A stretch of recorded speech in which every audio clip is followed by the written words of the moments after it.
Yeah, I mean, I think Bryson, he's a tremendous competitor. He's a great partner as well. I partnered with him in 2021 at Whistling Straits, and he was a tremendous guy to be out there on the golf course with. He's a great guy. He's a good friend, and he's been great in our team room. Like you said, he brings a lot of energy.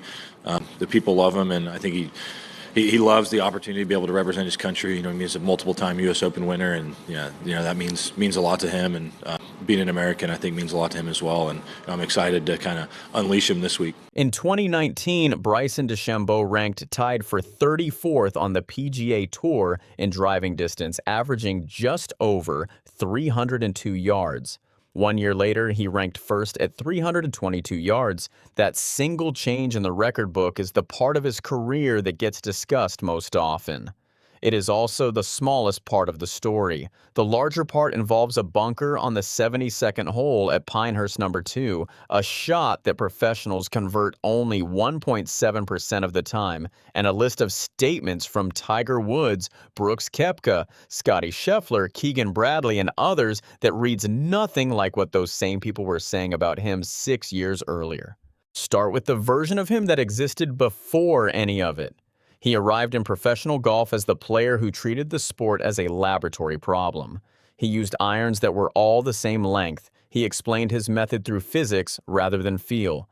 When he announced that he intended to rebuild his body and chase raw distance, the reaction across the sport was not admiration. He added roughly 40 pounds of muscle. He reached a heaviest recorded weight of 241 pounds. He described that period plainly in a later interview. The heaviest I ever got was 241 pounds. The results arrived quickly and they were measurable. Beyond the jump from 302 yards to 322 yards, he won the Rocket Mortgage Classic in 2020 and became the first player ever to win a tournament with a driving average above 350 yards. Courses built to punish everyone equally began to function differently for him. Fairways that were designed as targets became optional. Then in July 2020 at the Memorial Tournament, Tiger Woods was asked about him while making his first start in 5 months. What Tiger Woods chose to emphasize was not the distance. He's gotten stronger, faster, bigger, and has created more speed. He then pointed at the detail almost nobody was tracking, saying, "The farther you hit it, the more the tangent goes more crooked." In that same conversation, he said the ability to keep the ball in play at that speed had been equally as impressive as his gains off the tee distance-wise. The numbers supported that assessment.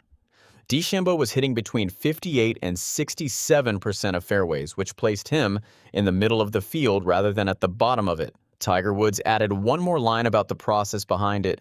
He's figured out a way to increase distance and maximize his efficiency.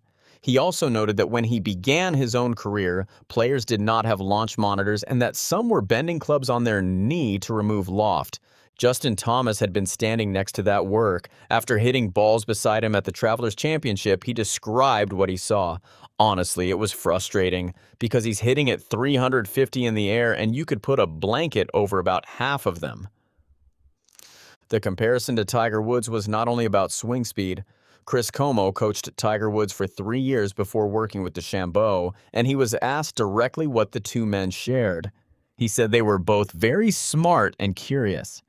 He explained that both were willing to accept risk in pursuit of a specific outcome because, in his words, there's a cost of doing nothing also. The Distance Project produced its first major at the 2020 United States Open at Winged Foot. That championship was played during the pandemic with no spectators on the property. His post-championship celebration took place over a video call. There were no roars, and the loudest reaction was internal. That timing shaped the argument that followed. Inside the game, a position spread, that power of this kind, was reducing golf rather than advancing it, and that adding strength was not the same as adding skill. Several players held that view publicly and more held it privately. The counter-argument was that the transformation required years of physical work, technical measurement, and repetition that most professionals were unwilling to attempt. Whatever side that argument landed on, the second major answered a different question entirely. It came at Pinehurst Number 2 in June 2024 in the 124th United States Open, which was also the 1,000th championship conducted by the United States Golf Association.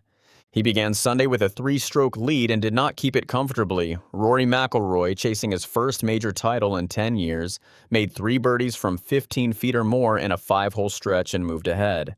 DeChambeau bug-eyed the 12th, then 3-putted the 15th from 5.5 feet. On the closing hole, a 449-yard par 4, he hooked his drive into the native area, then advanced his second shot into a front greenside bunker. His third shot traveled roughly 55 yards and finished 4 feet from the hole. The statistician Lou Stagner later noted that tour professionals hit it that close from that distance only 1.7% of the time, without accounting for the fact that this was the final hole of a major championship. He holed the putt for a closing 71, a total of 6 under 274, and a 1-stroke victory. Golf Digest later ranked it the best final hole bunker shot in major championship history in the non-hole-out category, placing it above shots by Curtis Strange, Sandy Lyle, Ernie Els, and Matt Fitzpatrick. DeChambeau described it afterward without hedging. "That bunker shot was the shot of my life." The rest of the statistical picture from that week is the part that undercuts the idea that he won on power alone. He led the field in driving distance at 337.9 yards, but he hit only 5 of 14 fairways and 11 of 18 greens in the final round. On the par 4 8th hole, a poor drive and an approach over the green left him a 96-foot recovery. He pitched it to 11 feet and made the putt. Rory McIlroy, meanwhile, missed 2 par putts inside 5 feet over his closing 4 holes after making 50 out of 50 from that range earlier in the week. Matthieu Pavon, who played in the final group and finished 5th, described what he had watched from a few yards away. He said the short game on the 18th hole was a masterclass. He added that the up and down at the 8th had been decisive and concluded with a summary of the whole performance. "He has no weakness and he's a truly great champion." That victory also completed a recovery that DeChambeau has spoken about in specific terms. He has said that his low point came in 2022, the year he left the PGA Tour for LF Golf, and the year that his father died. He described it as follows: "I was knocked pretty hard down in 2022 for numerous reasons, numerous scenarios, numerous things." He named the players who kept pushing him during that period as Paul Casey, Anirban Lahiri, and Charles Howell. He also described losing the weight he had gained, saying that when he reached his heaviest, he looked in a mirror and did not recognize himself. The most direct evidence of how far the perception of him moved came from the player who had criticized him longest. The friction between Brooks Koepka and Bryson DeChambeau began in January 2019 when Koepka commented critically on slow play at the Dubai Desert Classic. It escalated in early 2020 when DeChambeau made remarks about Koepka's physique during a live stream. It reached its widest audience at the 2021 PGA Championship when a video of Koepka rolling his eyes as DeChambeau walked past an interview spread across the sport. They embraced after the United States victory at the 2021 Ryder Cup. Both moved to Elvusalev Golf in 2022. In December 2024, promoting a televised match against Rory McIlroy and Scottie Scheffler, they spoke on the same conference call. DeChambeau described the relationship as kind of like stepbrothers in a sense. Koepka went further. He said the move to a smaller league forced far more direct conversation between them, admitted he could be stubborn, and then said this: "I think he's severely misunderstood, and I think the world is actually starting to really see who Bryson DeChambeau is, which is cool." He followed it with a sentence with no ambiguity in it: "I'm the first person to admit it. I was wrong with what my original thoughts were." While that was happening, DeChambeau was building something no other player of his era had built. By August 2024, his YouTube channel had 1.4 million subscribers. His round with former President Donald Trump in the Break 50 series had accumulated 11.7 million views, and the episode with John Daly had reached 4.4 million. The Trump video raised $250,000 for the Wounded Warrior Project. His explanation of why he started was mechanical rather than sentimental. He cited the success of the group Dude Perfect, said he realized that was the model, and stated the reasoning directly: "That's what the kids are watching these days, and that's how you interact with them." Asked about how his public personality had changed, he described giving up on managing perception, saying he reached a point where "I've just got to live my life and be me." By September 2025, that combination of a major championship and a mass online audience arrived at Bethpage Black for the Ryder Cup, and it arrived under open criticism. On Golf Channel, analyst Brandel Chamblee said that DeChambeau played most of his golf on a tour where nobody watches, he doesn't get any attention. Chamblee also called him a captain's nightmare and an odd duck in reference to the difficulty of pairing him. Rory McIlroy, who had not spoken to him during a final round together at the Masters, offered his own assessment. "I think the only way he gets attention is by mentioning other people." His captain said the opposite. Keegan Bradley pointed out that DeChambeau was traveling to team meetings and dinners from a different tour and a different schedule, and stated that he's been more than willing to go above and beyond for this team. Collin Morikawa made the same point about the effort, saying it shows that he just cares. Bradley also described why he wanted that specific personality in the team room, noting that the side had a number of calm players and needed the energy.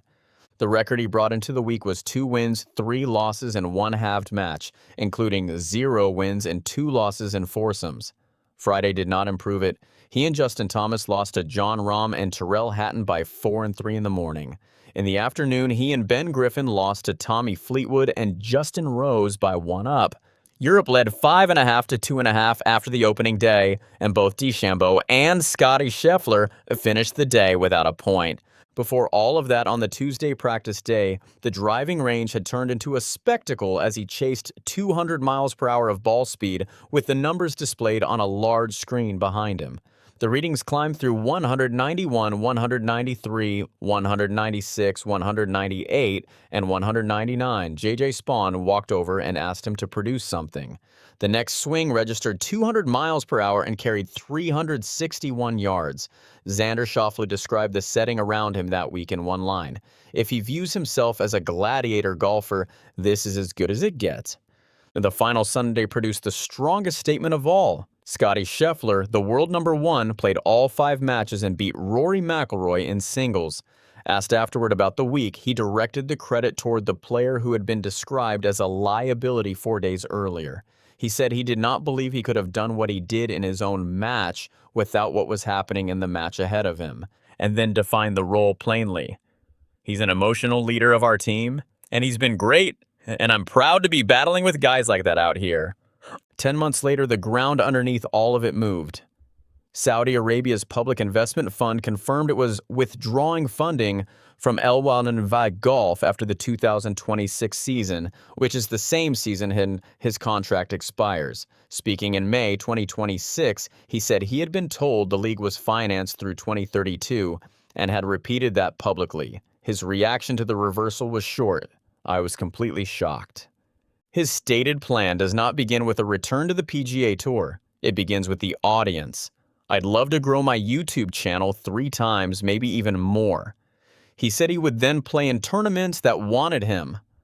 The structural position supports that plan. As of May 2026, the channel had just under 2.7 million subscribers. His 2024 United States Open victory keeps him exempt into that championship through 2034, and top 10 finishes in 6 of his last 9 major starts extend his access to the other 3.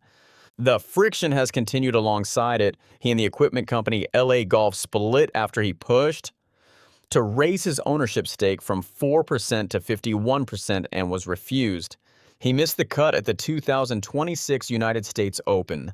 At the 2026 Open Championship, he shot a second round 66 to reach 7 under and sat 1 shot behind the leader Lucas Herbert, then spent roughly 15 minutes in a dispute with officials from the Royal and Ancient over trampled grass and an improved lie at the 5th hole, and walked back to the hole with them to argue the point. So the record stands like this. The distance he found has been matched by others. Rory McIlroy and several more chased the same speed after watching what it produced. The gym work has been copied throughout professional golf. What has not been repeated by anyone is the complete rebuild.